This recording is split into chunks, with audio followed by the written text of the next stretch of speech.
వచ్చాక ప్రజలంతా కూడా చాలా సంతోషంగా ఉన్నారండి. ఎందుకంటే ఇంతకుముందు పరిపాలన చూసామంటే జగన్మోహన్ రెడ్డి పరిపాలన ఇసుకుపోయి ఉన్నారు జనం. ఎలా బుద్ధి చెప్పారో అందరికీ తెలుసు. కానీ కూటమి ప్రభుత్వం వచ్చాక చాలా బాగుంది. మరి ఈరోజు చూసుకున్నామంటే రైతులకు ఎంతో ఇదిగా ఏదైనా వాళ్ళు ఏది కొనుగోలు వాళ్ళు బేరం చేసి అమ్మిని ప్రతిదీ కూడా వెంటనే వాళ్ళకి బిల్లు అవుతుంది జరుగుతుంది. కొనుగోలు అమౌంట్ పడిపోతుంది. ఎందుకంటే మాది ఎక్కువ మాది ఏజెన్సీ ఏరియా పొగాకు రైతులకు కూడాను చాలా సంతోషంగా ఉన్నారండి. అలాగే మొక్కజొన్న పొగాకు మొత్తం వేస్తారు. కాబట్టి రైతులు మాత్రం చాలా సంతోషంగా ఎప్పుడు కూడా చంద్రబాబు నాయుడు గారు చూసామంటే రైతులు కావాలంటే రైతులకి మరి ఎస్టీ ఎస్సీలకి మహిళలకి ఆయన చాలా అభిమానంగా ఉంటారు. కాబట్టి మరి కూటమి ప్రభుత్వం అటు పవన్ కళ్యాణ్ మరి ఉప ముఖ్యమంత్రి పవన్ కళ్యాణ్ గారు అవనమండే అలాగే నరేంద్ర మోడీ గారు అవనమండే ముగ్గురు కూడా కూటమి ప్రభుత్వం చాలా బాగుందండి. అంటే బేసికల్లీ ఇప్పుడు అంటే రైతులకి చాలా మంచి పని చేసాము, మంచి చూసాము అని గత 5 years మంచిగానే తిరిగాము, మంచిగానే చేసామని గత ప్రభుత్వం అంటుంది కదా. అంటే ఆపోజిట్ పార్టీ వాళ్ళు ప్రశ్నిస్తున్నారు కదా, ఈ ప్రభుత్వం అసలు ఏం చేయట్లేదు రైతులకి, ప్రజలకి దగ్గరలో లేరని ఈ ప్రభుత్వం. జగన్మోహన్ రెడ్డి అంటున్నారు, రోజా గారు అంటున్నారు, వీళ్ళందరూ అంటున్నారు, కామెంట్స్ చేస్తున్నారు. లేదండి, రైతులకి ఏమీ చేయలేదు. ఎందుకంటే పాస్ పట్టాలు మరి రైతులు మేమందరం రైతులమేను, మాకు ఎప్పుడో ఇచ్చిన మరి పట్టాలు ఉన్నాయి. అవి కాకుండా మరి కొలతలని వేసి మరి రాళ్ళు వాళ్ళ కాంట్రాక్ట్కి ఇచ్చుకొని మరి కొలతలు వేసుకున్న పొలాలకు కూడా మళ్ళీ కొలతలు వేయించి రాళ్ళని మళ్ళీ రిజిస్ట్రేషన్లని చాలా భేదం లేకుండా కరప్షన్ లేకుండా మంచిగా పరిపాలన చేసాం మేము అని అంటున్నారు కదా.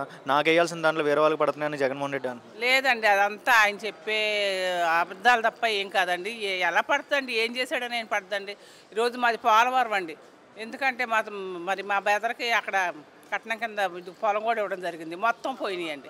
పోలవరం చూసుకున్నామంటే ఆ రోజు 2014లో చంద్రబాబు నాయుడు గారు మరి నెలకోసారి ప్రతి సోమవారం వచ్చేవాళ్ళు. అప్పుడు నేను జడ్పీ వైస్ చైర్మన్గా ఉన్నానండి, నేను కూడా వెళ్ళేదాన్ని.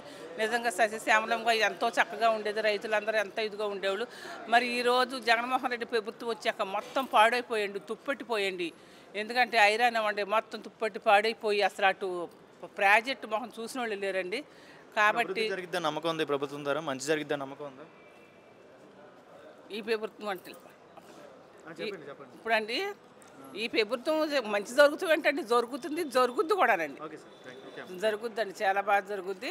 కాబట్టి మళ్ళీ 15-20 సంవత్సరాలు కూడా మా కూటమి ప్రభుత్వం వస్తుంది. ప్రజెంట్ ఇప్పుడు కూటమి ప్రభుత్వం వచ్చింది కదా, పరిపాలన ఎలా ఉంది, ప్రజలకు దగ్గరలో ఉన్నారనిపిస్తుంది, ఏమైనా ఎఫెక్ట్ ఏమైనా? బాగుంది, చాలా బాగుంది, ప్రశాంతంగా హ్యాపీగా. ఇంత ముందు కన్నా కూడా ఇప్పుడు ఏ ఒక చిన్న సమస్య వచ్చినా కానీ లోకేష్ సారే క్లియర్ చేస్తున్నారు.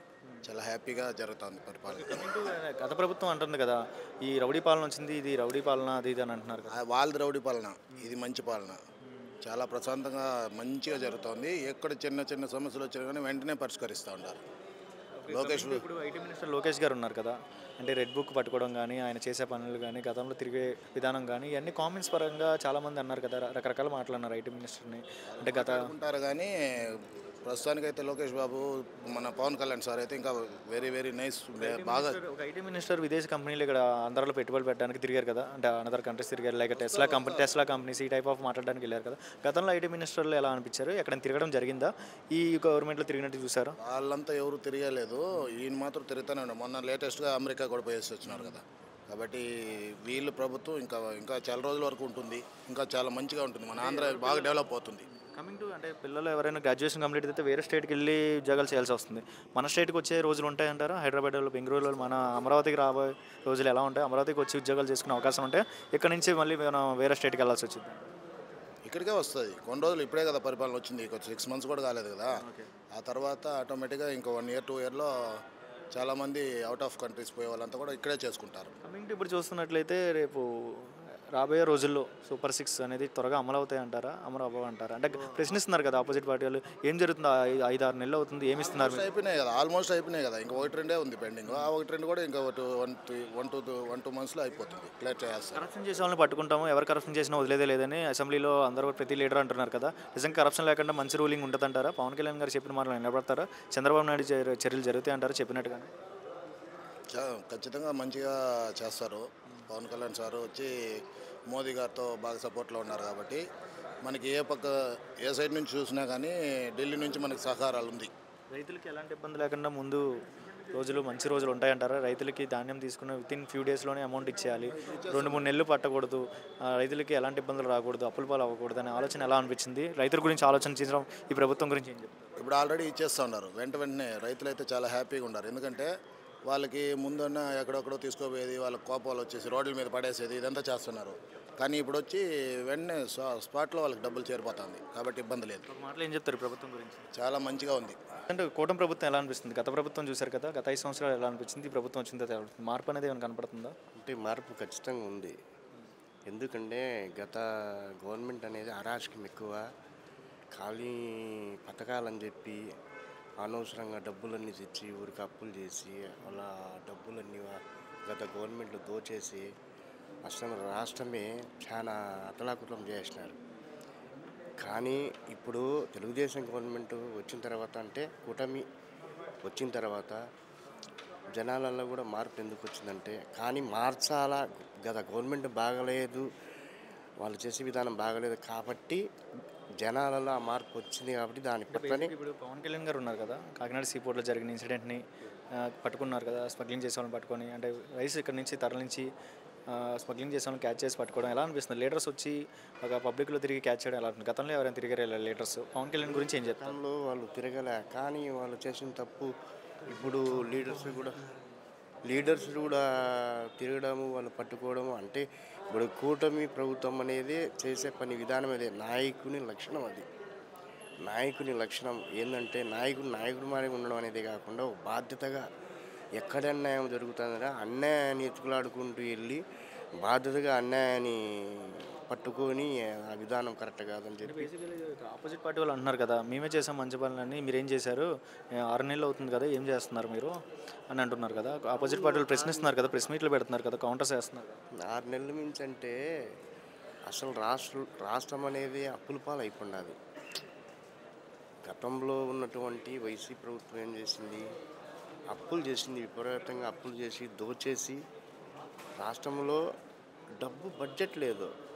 కానీ బడ్జెట్ కావాలంటే ఇప్పుడు మనం కూడా కొత్తగా ఇల్లు కడతాం. ఇల్లు కడతానే దాని అప్పుడే అన్నీ అయిపోవాలంటే అవుతాయా? ఇల్లు కట్టాలంటే ప్లేస్ చూడాలి, దాన్ని గుణాలు తీయాలి, రాళ్ళు తేవాలా, గుణాది కట్టాలా, ఇల్లు కట్టాలా, గోడలు కట్టాలంటే అట్లా దాని పట్ల వచ్చి అంతా ఏమైంది 5 నెలలుగా కావచ్చు. ఏం చెప్తారు ఈ ప్రభుత్వం గురించి? ఒక మాటలో ఏం చెప్తారు?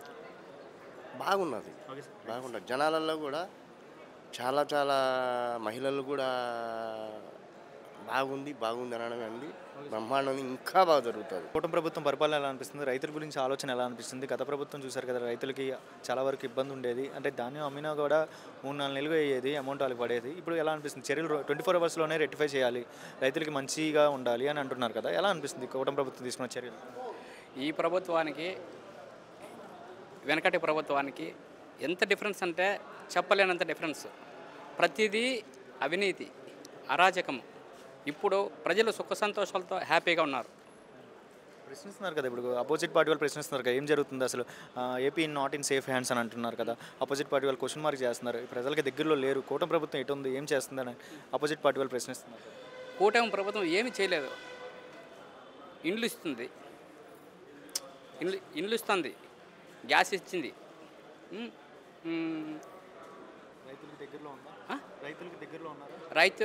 రైతులు సుఖ సంతోషాలతో ఉన్నారు. డ్రిప్ ఇరిగేషన్ అప్పుడు డ్రిప్ అనేది లేనే లేదు, డ్రిప్ ఇరిగేషన్ ఇచ్చింది రైతులు సుఖ సంతోషాలతో హ్యాపీగా ఉన్నారు అప్పటికి ఇప్పటికి. అంటే అభివృద్ధి పరంగా ఎలా ఉండిపోతుంది? అంటే గతంలో 3 రాజధానిలు ఉండాలంటున్నారు, మరి ఇప్పుడు రాజధాని ఎలా ఉంది? అమరావతి ఒకటే బెస్ట్ ఆప్షనా, 3 ఉంటే బెస్ట్ ఆప్షనా? గత ప్రభుత్వం ఎక్సెస్ఎం మాట్లాడిన మాటలు ఏం చెప్తారు, ఈ ప్రభుత్వం వచ్చిన తర్వాత ఏం చెప్తారు? అది విభజించి పాలించంటారు చూడు, అది అలాంటి నాయకులకు అలాంటి ఆలోచనలు వస్తాయి. ఇది అమరావతి డెవలప్మెంట్ అనేది విజన్ ఉన్న నాయకుడు చేసే లక్షణం. అది చూస్తున్నట్లే పవన్ కళ్యాణ్ గారు కాకినాడ సీపోర్ట్లో మనం పట్టుకున్నారు కదా, కరప్షన్ చేసే వాళ్ళని, అక్రమంగా తరలిస్తున్న బియ్యాన్ని పట్టుకోవడం, స్మగ్లింగ్ చేయడం, ఇలాంటి వ్యక్తుల్ని పట్టుకోవడం, క్యాచ్ చేసి, అంటే లా అండ్ ఆర్డర్ పర్ఫెక్ట్గా మూవ్ చేస్తున్నారు కదా, ఎలా అనిపిస్తుంది? డిప్యూటీ సీఎం పవన్ కళ్యాణ్ గురించి ఏం చెప్తారు? ఇలాంటి నాయకులు రాష్ట్రానికి కాదు, నియోజకవర్గాలు కాదు, దేశానికి అవసరం. మరి గతంలో ఎవరైనా చెప్పారా ఇలా వచ్చారా లీడర్స్, ఎలా ప్రజల్లోకి వచ్చారు ఇలాగా, అంటే కరప్షన్ చేసే వాళ్ళని పట్టుకోవడం కానీ ఇలా తిరిగారు లీడర్స్? ప్రభుత్వంలో మినిస్టర్లు ఒక్కరు కూడా విజన్ ఉన్న నాయకుడు ఒక్క మినిస్టర్లు లేరు. ఈ ప్రభుత్వం ద్వారా ప్రజలకు మంచి జరిగిద్దని నమ్మకం ఉందా? నేను చెప్పడం కాదు, ప్రజలు ఇప్పుడు 6 నెలలకు చూశారు. ఈ 4.5 సంవత్సరం కూడా ఎక్సలెంట్